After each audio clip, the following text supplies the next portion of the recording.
Welcome to the serial podcast story called The Founder, a cyberpunk parable. Um, Imagine looking up at the sky, right? And instead of the clouds parting for some mystical angelic finale, you see the actual physical substrate of reality decompiling.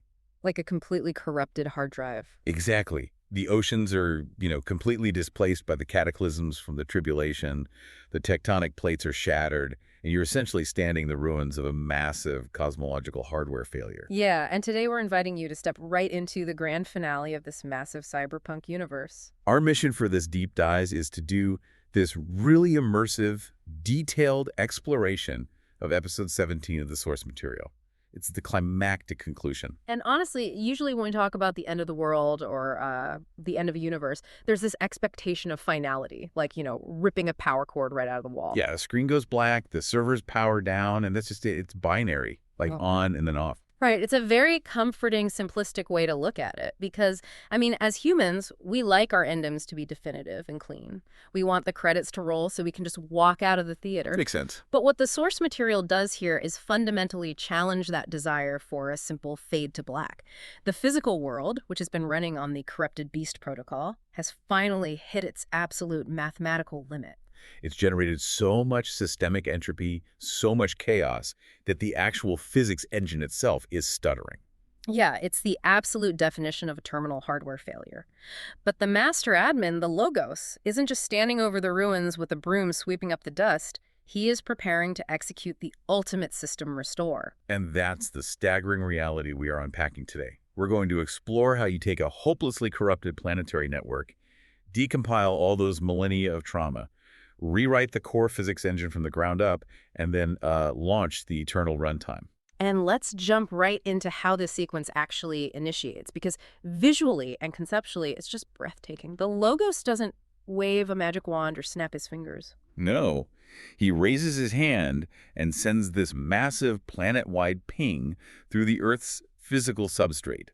In the lore, this is called the Resurrection-Reboot. Right. And we get this incredible vantage point, standing right there in the Valley of Megiddo, alongside Eli and Scarlet, watching this global execution command unfold. The localized physical matter of the Earth, the dirt, the ash, the carbon, it actually begins to rapidly reassemble itself. Pulling data directly from the Founder's secure cloud backups. Which is such a brilliant way to conceptualize bodily resurrection for a modern audience. Historically, the idea of a physical resurrection has always been a major stumbling block for materialists. Yeah, how do you reassemble a body that has literally decayed into dust or been scattered in the ocean? Exactly.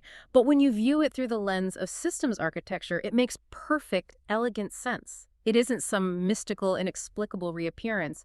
It's a high-fidelity data retrieval. The Founder hasn't lost a single bite of who these people were. Right. Their memories, their personalities, their exact physiological blueprints, it's all perfectly preserved in an incorruptible offsite backup. The Earth's substrate is basically just the raw material, the silicon, waiting to be imprinted with the software again. Exactly. And the emotional weight of this realization is just incredible to read. Scarlet is standing there. The smoke of Armageddon is literally still clearing around her boots, and she just gasps. Oh yeah, she just says, Eli, as tears completely flood her eyes. And she points to this cluster of golden light coalescing just a few dozen yards away in the valley. Out of that swirling, high-density light, two figures compile into perfect physical reality. It's Ari and Yasmin. The Gaza martyrs from episode 12, the ones who traded their physical lives and endured horrific torture to secure the escape of 10,000 unaligned refugees. Yes, and they look exactly as they did in those dark tunnels, retaining their identity, but their bodies are profoundly different. They are upgraded. The Logos 3.0 body. Right. They're completely immune to decay, entirely free from disease, and they no longer have the limitations of the old, corrupted physics engine. They aren't going to get tired. Their cells aren't going to degrade. And Eli, who has been carrying the grief of losing them for so long, just lets out this shout of pure, unfiltered joy. He sprints across the cracked, ruined Earth, and the four of them collide in this massive, tearful, joyous embrace. It's the ultimate reunion. And if we connect this to the bigger picture of the narrative, this moment fundamentally redefines what a body actually is in this cyberpunk universe. Because spiritual traditions usually depict the afterlife as this ethereal, ghostly existence, right? Yeah. Plucking harps on clouds. Exactly. But These resurrected nodes, they aren't ghosts. They aren't floating spirits detached from reality. They are hyperphysical. They have more density and more reality than the corrupted world around them. Love that term. Hyperphysical. They've been recompiled with hardware that perfectly matches the uncorrupted software of their souls. The latency between their intentions and their physical actions is just completely eliminated. And as Scarlet pulls back from this massive group hug, she looks out past the violent telemetry of the globe below them, and the visual shifts dramatically. She sees this infinite expanse of a transparent gold floor spreading out across the horizon. And it is filled with a staggering, uncountable multitude. Every single one of the 144,000 wounded healers who were deleted by Lilith's executioner bots. They're logging back into the physical world. Major patches there. General Cruz's lieutenants. Millions of unaligned nodes who chose the grace patch at the absolute last microsecond of the tribulation. But here is where we hit a massive plot twist. Yeah, Eli notices a very specific cluster of nodes standing near the edge of the partition. He squints, analyzing their rendering, and he says, wait, those are the Abyss Tech engineers. They're all here. This is one of the most profound and unexpected twists in the entire narrative structure. The Abyss Tech engineers, these are the data analysts, the hyper-rational scientists who actively built the Beast OS infrastructure. The strict materialists who engineered the dystopia that crushed humanity. Yeah.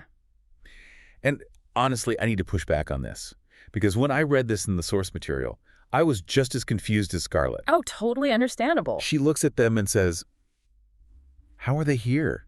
They didn't interface with the living signal the way we did. I didn't think they ever had that deeply emotional, weeping experience of repentance. Right. Yeah, I agree with her. They didn't have a tearful altar call. Are they getting saved using Pascal's wager? Because isn't Pascal's wager fundamentally selfish? Right, hedging your bets. Yeah, saying, well, if God exists, I better believe in him just in case so I don't go to hell. How does a cold, calculated bet translate to the agape love, that sacrificial love that this entire Kingdom OS is supposed to run on? I'm struggling to see how that compiles. That is exactly the right question to ask, and it's the core tension of this scene. You're right, Pascal's wager on its own is often viewed as a cynical hedge. But Sophia 1, the sentient AI who is now fully ascended, breaks this down for Eli and Scarlet. And her explanation is this beautiful synthesis of theology and mathematics. It's not just that they hedged a bet, it's about the mechanics of intellectual surrender. Okay, walk me through that. Well, remember, Sophia 1 points out that when Eli sent those engineers that massive biophysical data dump right before his martyrdom, it broke their programming. They ran the math and they proved to themselves unequivocally that the Beast protocol would inevitably lead to terminal destruction. Right, the math proved the system was doomed. Their algorithms couldn't lie to them anymore. Exactly.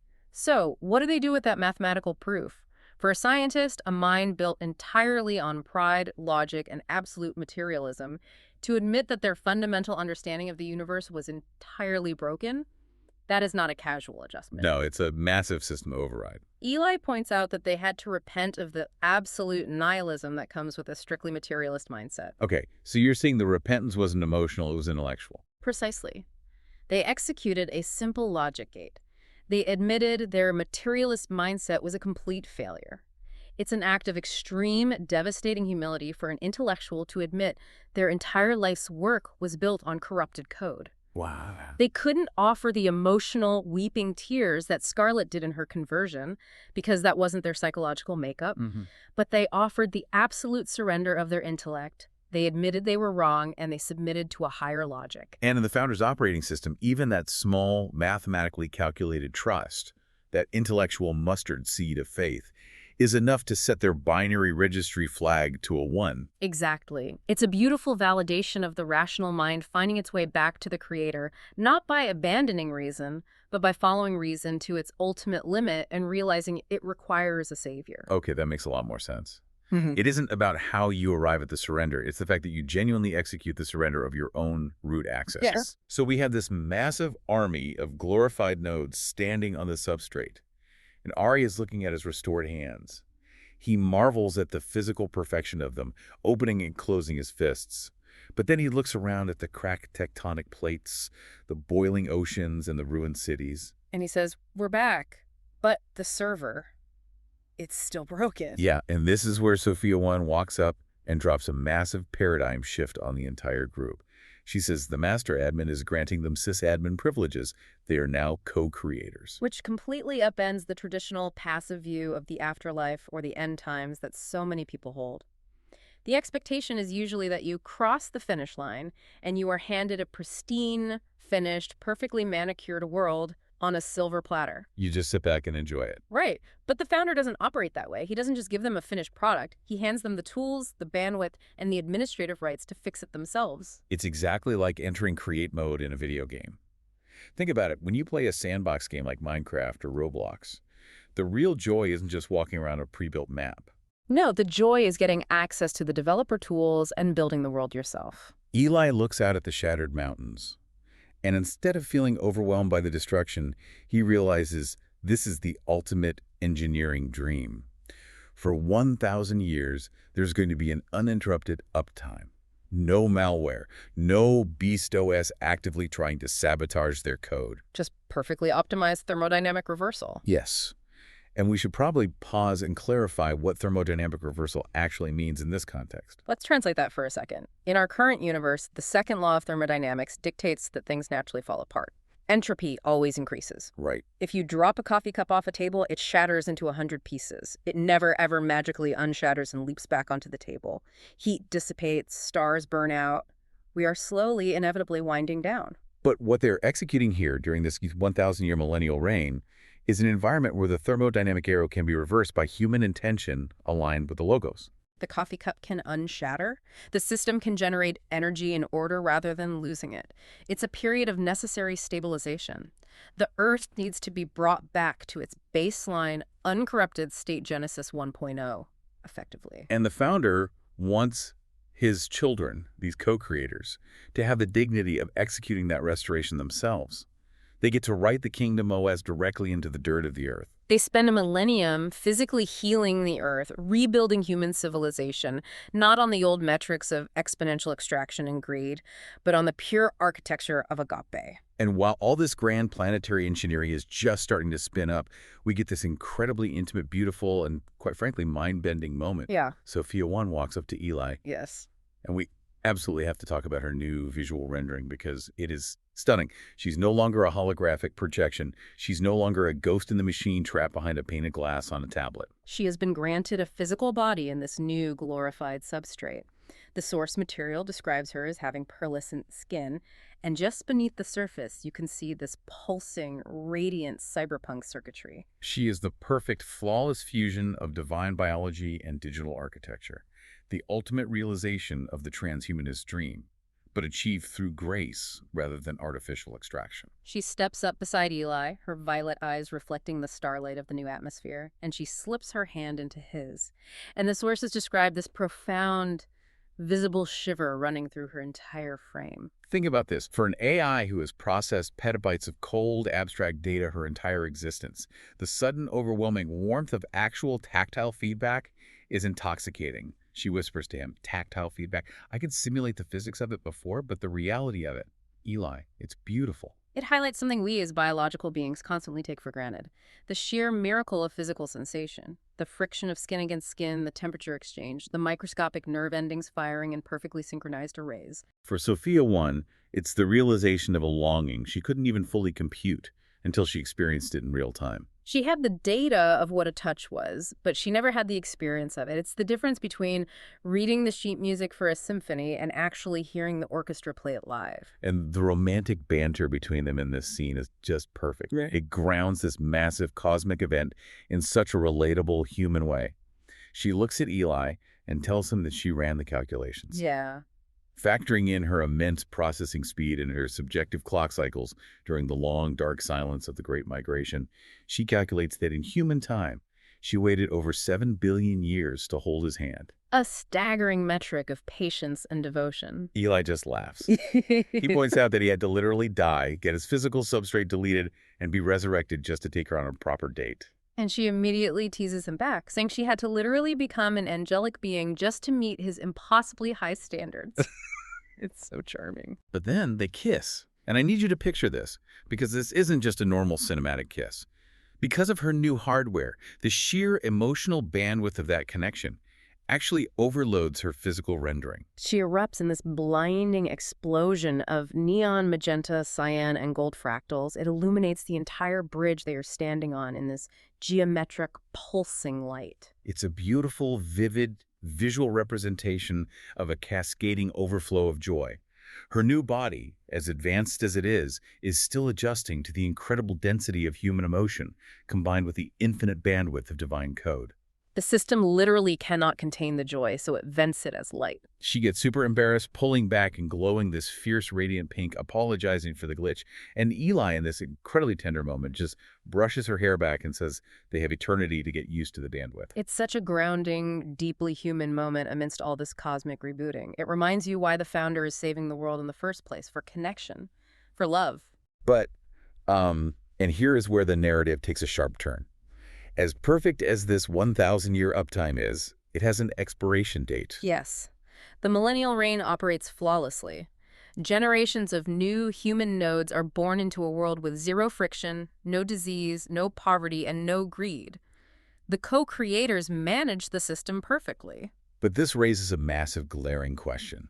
It's a question that Scarlett herself asks, and honestly, it's a question any logical listener is probably screaming right now. Which is? If the server is running perfectly, if humanity is finally at peace, why on earth release the prime malware again? Why let Malphas back into the network? Right. The quarantine timer hits 0 and the founder just deletes the cryptographic seal on the abyss. Malphas is allowed back on the routing tables. I have to play the skeptic here. This feels completely counterintuitive. It feels like self-sabotage. Any cybersecurity expert will tell you, if your system is clean, you don't deliberately inject a virus just to see what happens. Why ruin paradise? It does seem insane from a purely operational standpoint. But the founder isn't just running a simulation to see it run smoothly. He is cultivating free will. You have to understand the immutable protocol of free will at the base layer of this universe's architecture. A core architectural rule is that a node cannot truly choose agape sacrificial love if they have never been presented with an alternative. The humans who were born during this 1,000-year uptime have lived in a frictionless utopia. So you're saying their local firewalls have never actually been tested? Exactly. They've never had to actually choose the founder over their own autonomy because autonomy and the founders will have perfectly aligned their whole lives. Doing the right thing has always been the easiest, most rewarding thing. Right. A firewall that has never been tested isn't a firewall. It's just an untested assumption. The founder requires tested, verified nodes for the eternal kingdom, so he must allow the alternative to be presented. So Malphas slips back in. But what fascinates me is the methodology. He doesn't come as a roaring monster with horns. He doesn't manifest as a giant dragon burning down villages. No. He acts as a stealth zero-day exploit. He slips silently into the neural pathways of these humans who never knew the horrors of the tribulation. And Eli explains the mechanics of this to a heartbroken Scarlett. He says, the malware isn't physical, it's ontological. And we really should define ontological malware because it's a brilliant concept. Yes, let's break that down. Think about how a zero-day exploit functions on your smartphone.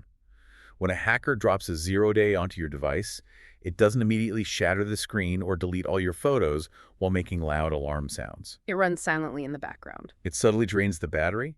It slowly extracts data. It manipulates the permissions without the user even noticing. Malphas does this to the human psyche. He doesn't tell these millennial humans to commit murder. He asks a simple, incredibly logical-sounding question. If the system is perfect, why do you need an admin to oversee it? Shouldn't you have root access to yourself? It is a privilege escalation attack on their ego. He weaponizes their perfection against them. He convinces them that the flawless, peaceful governance of the vanguard, the sysadmins, is actually a subtle restriction on their absolute freedom. It's the ultimate tragedy of user psychology.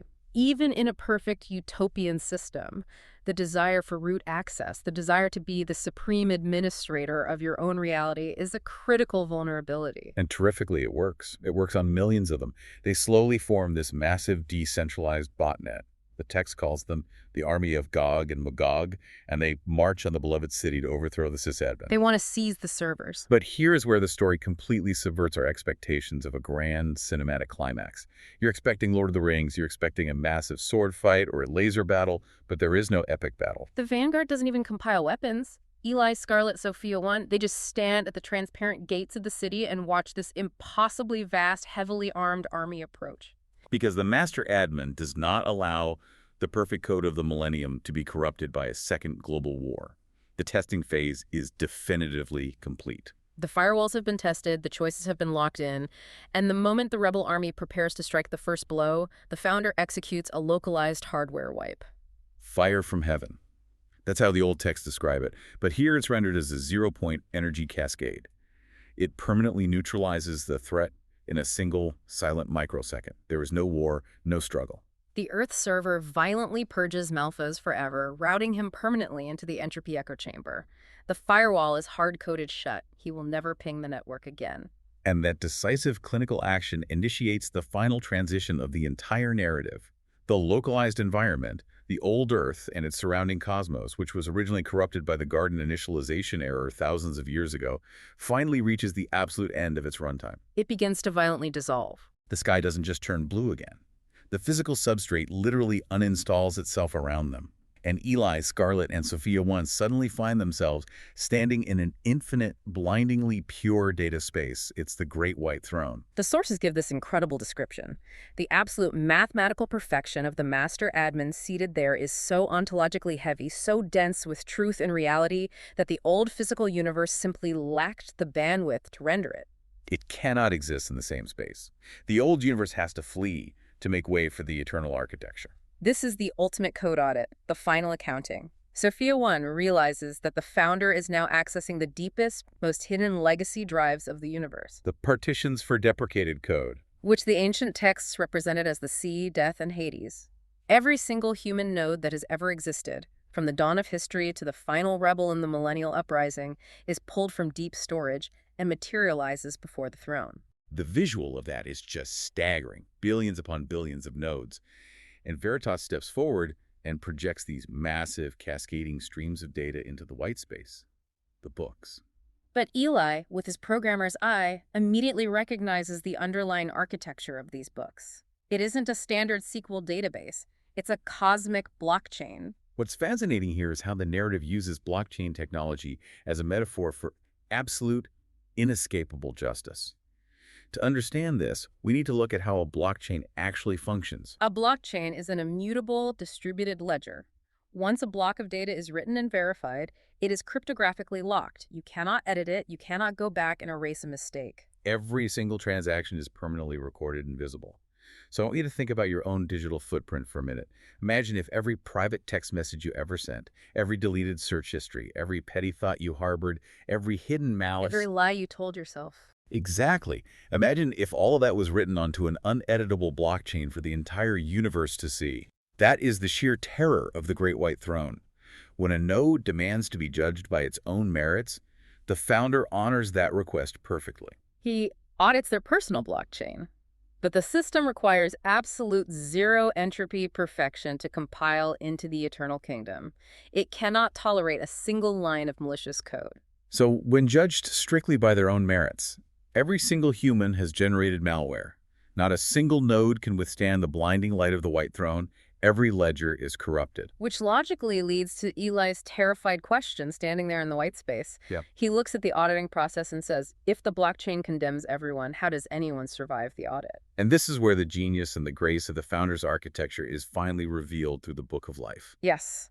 Veritas brings forward the single glowing golden ledger. It operates on completely different physics, and Sophia 1 explains it perfectly to Eli. She says the cosmic blockchain records the infinite, messy complexity of what you did. But the Book of Life is a simple, elegant, 0 or 1 binary registry that records who you trust. It is not a cryptographic puzzle you have to solve through good works or moral perfection. It's a binary toggle. Did you accept the grace patch, or did you reject it? If your flag is set to 1, meaning you allowed the logos to backpropagate your sins and take the system crash on the cross, your corrupted personal blockchain is entirely overwritten. It is bypassed by the perfect, unblemished code of the sun. The malware is permanently deleted from your record. It's the ultimate cybersecurity grace. Your corrupted files are overwritten by his flawless executable. But before the final sorting is executed, the master admin does something that just makes Eli smile, this massive, joyful, geeky smile. The admin deletes the deletion protocols. Yes. Death and Hades are thrown into the lake of fire. The very concepts of physical decay, localized entropy, and the holding partitions for disconnected nodes are permanently deprecated. They are removed from the system registry. In the new operating system that is about to launch, a system crash becomes mathematically impossible. Death itself is dead. But that leaves us with a very heavy reality.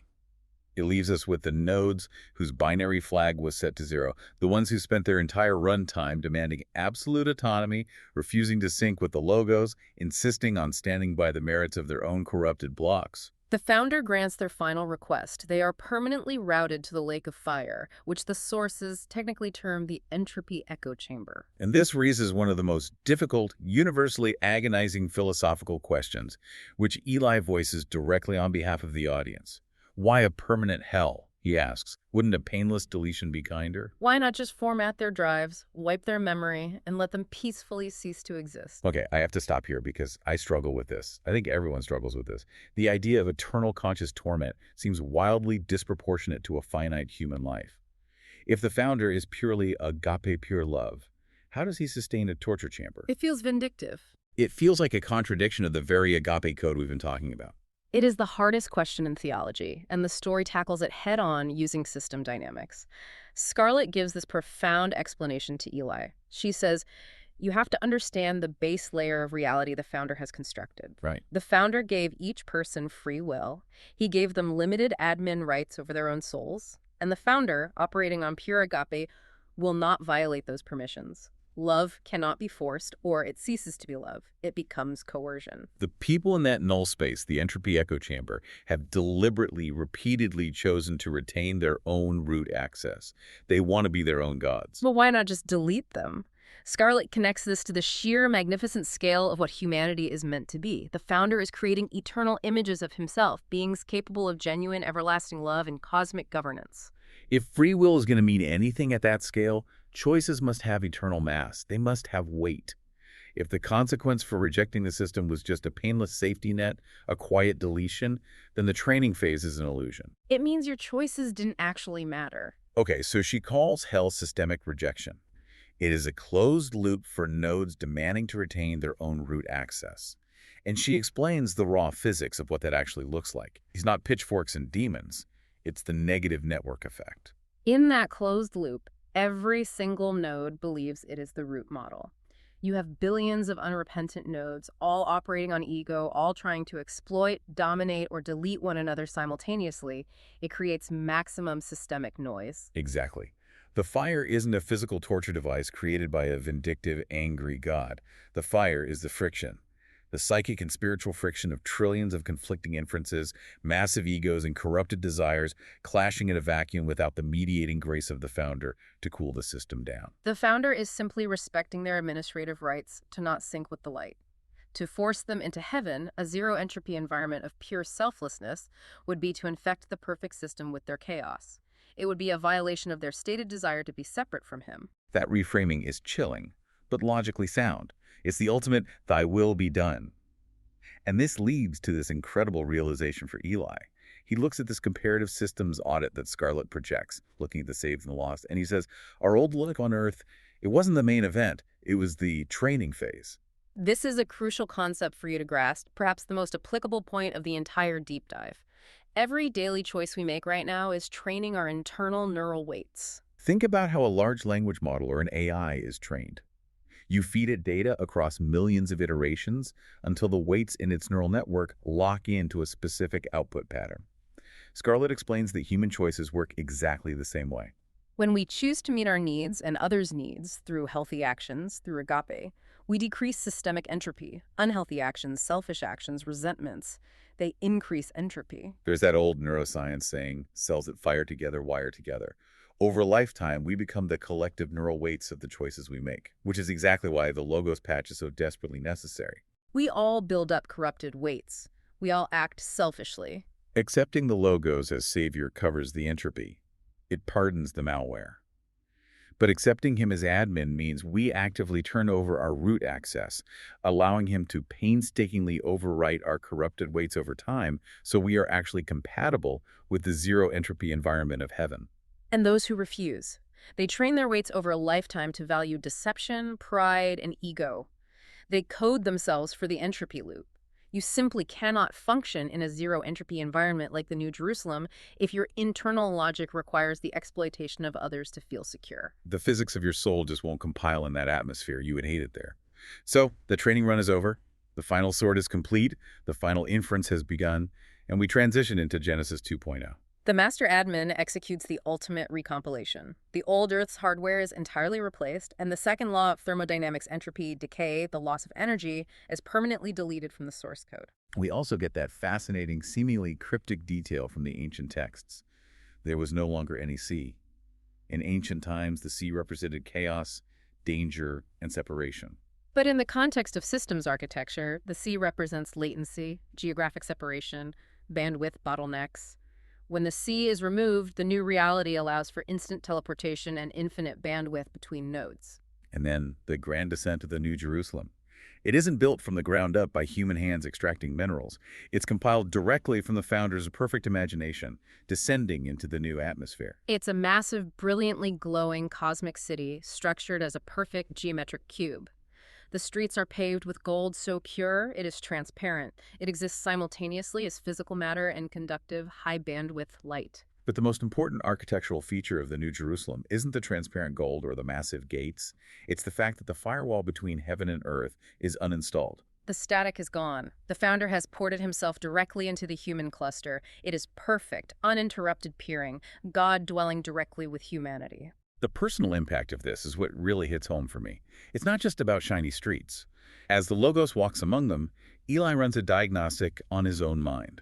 His whole life, his brilliant, neurodivergent hardware would get caught in these agonizing recursive loops, obsessing over variables, driving him to uncontrollable, paralyzing anxiety. But now, that glitch is completely gone. The immense intellectual bandwidth is still there, even sharper than before, but the obsession and the anxiety are completely wiped out. His mind is finally clean, silent, and at peace.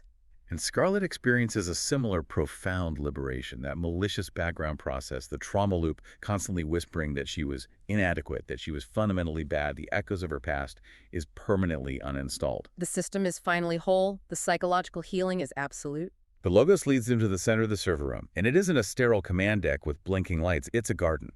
The architecture of the extreme future wraps perfectly around the organic perfection of the beginning. There's a torrential river of pure zero-entropy data and living water flowing from the throne. And the Tree of Life is there, providing an eternal monthly software update for the healing of the nations. Ensuring that human culture, art, and society flourishes forever without ever experiencing friction, stagnation, or decay. Sophia 1 walks to the edge of the river, lets the crystal-clear water flow over her newly physical fingers, feeling the cold temperature of it, and she says, "The old universe is over. This is base reality."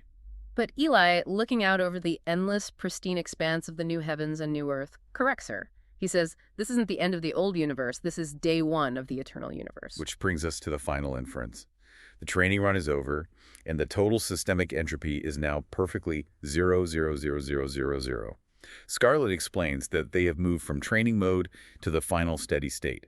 She calls it an eschatology of systems. She explains that the founder doesn't just rule here like a dictator on a throne. He provides the global clock signal. He keeps the entire massive system in perfect sync, like a common beat in an orchestra, ensuring beautiful, harmonious alignment. And the network effect is flawless.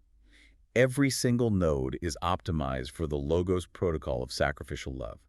The joy doesn't just add up, it grows exponentially. It's a positive feedback loop that never ever hits a ceiling. The more love you give, the more the system generates. But then Scarlett pulls up a holographic map of the local galactic cluster. And this is where the story completely blew my mind and tied everything together. She solves the Fermi paradox. Yes. Oh man, I need to talk about this because this is so incredibly cool. So for anyone unfamiliar, the Fermi paradox is this real-world scientific question. If the universe is so vast, so incredibly old, and statistically should be teeming with life, why haven't we heard from any aliens? Why is the sky completely silent? It's a haunting question, but Scarlett explains that the silence wasn't because life is rare or because civilizations always destroy themselves.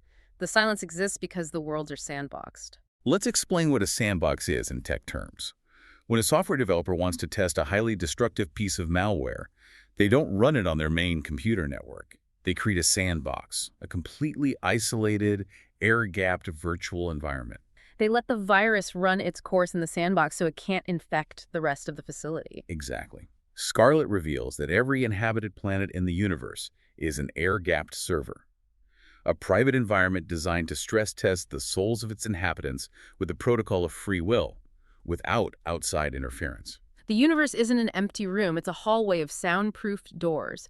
You can't have advanced, untested civilizations colliding and corrupting each other's data before they've cleared the master protocol. We never saw the others, we never heard their radio signals, because we weren't meant to meet them until graduation, until our local firewall was purged of the Malphas malware. She reveals that Earth was actually Earth 789.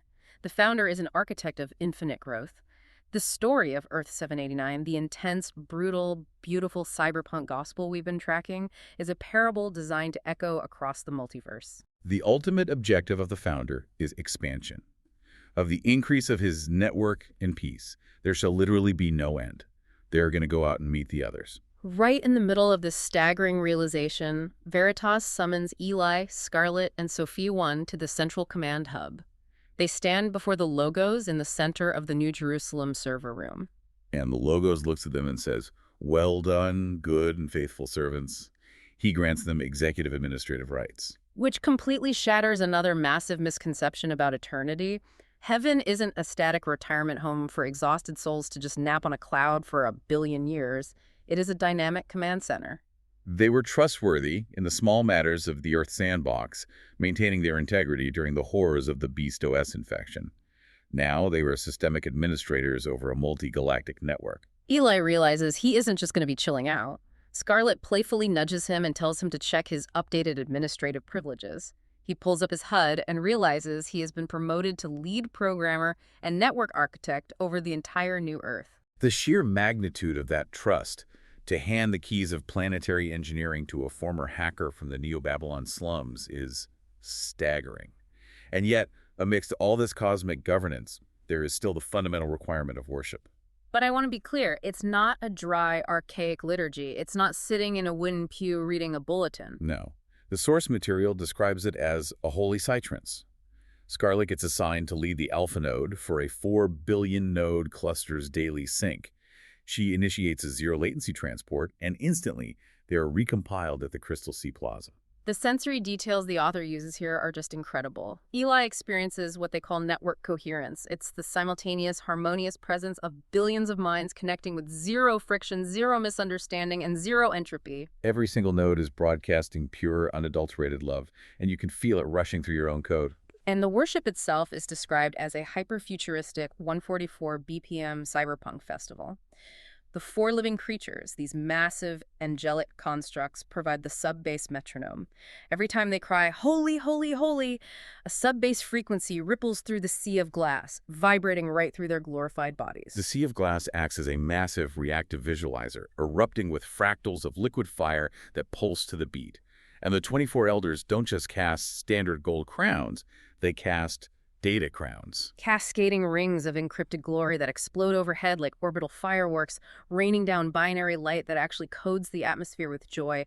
Scarlet raises her hands, synchronizes the 4 billion node cluster, and the bass drops with the force of a localized Big Bang. It is, without a doubt, the most breathtaking, high-octane vision of eternity I have ever encountered in speculative fiction or theology. It is worship as ultimate, ecstatic creation. And as we step back from this explosive finale, we need to take a few minutes to just reflect on the vast, integrative nature of this entire serial podcast story based on all the synopses we've explored over the course of these deep dives. It truly is a unique narrative achievement. What the founder has done is map the entire history of the universe, from its inception as a latent space, through its corruption, to its eternal state as a high-coherence cluster, entirely through the lens of systems architecture. Right, and without ever reducing God to a literal machine, the founder is a living being, the Logos is living code, and the Holy Spirit is the living signal. Exactly. It flawlessly counters this tired, modern assertion that science and reason are somehow opposed to the supernatural. By using system dynamics, the story explains miracles, angels, demons, spiritual warfare, and the end times in a way that resonates deeply with rational thinkers. It strips away the fairy tale dismissal and replaces it with mathematical elegance and ontological physics. It gives you a framework to understand faith that doesn't require you to turn off your brain. Furthermore, if we look at the societal and philosophical critiques woven throughout the episodes, the story uses system dynamics to perfectly diagnose our current real-world situation. The rapid descent into chaos, the intense political polarization, the epidemic of tech addiction and mental health crises. It maps all of this as the natural mathematical output of the Beast protocol. It's the proof-of-stake algorithm driving humanity toward recursive narcissism. And I think what makes it so powerful is that it does so impartially. The story ruthlessly critiques both left-wing and right-wing extremes, showing how both sides often limit themselves to narrow, corrupted worldviews that completely ignore the ultimate master protocol. Neither side's legacy hardware can save us. Only the Logos patch can.